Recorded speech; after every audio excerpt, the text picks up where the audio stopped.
So ito, another tripping. So yun, malapit ng umulan. So ito yun.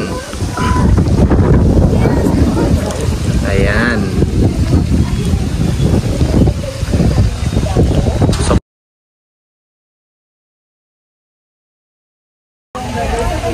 So yung price and details nito guys nasa description box.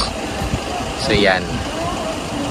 So ang ganda ng frontage niya, no? So ito 5 meters yung frontage, and then pwede siyang 4-car garage. So yan. Ayan, ang ganda oh. So yan, umuulan na siya. So ayan, pasok na tayo.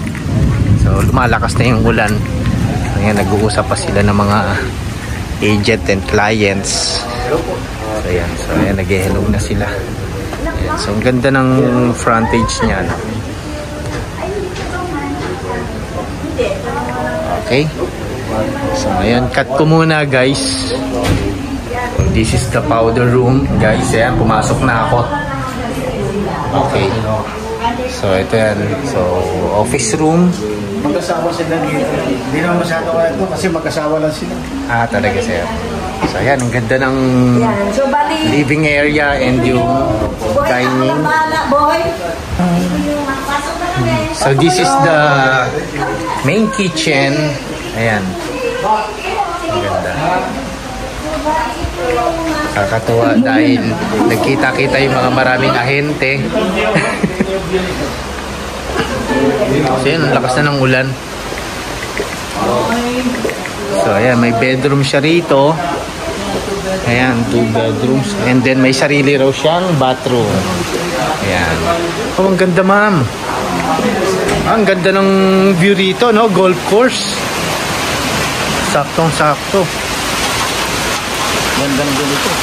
And then meron din siyang mga space pa rito sa labas. Ayaw na benta ng misis. May space pa siya rito sir, oh. Taniman.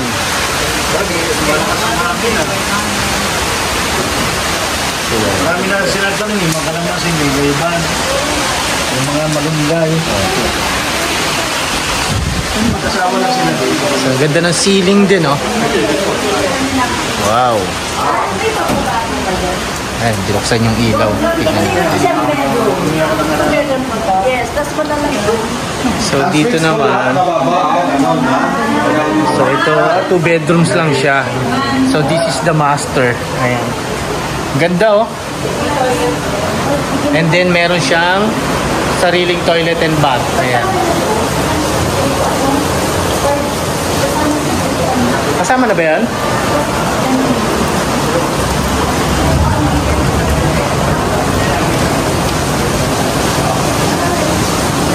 Dining area. So, ayan mga guys, kung interested kayo, kung in case na hindi ito mabili, still available pa rin to guys. Marami na rin tinignan yung clients ng mga house and lot.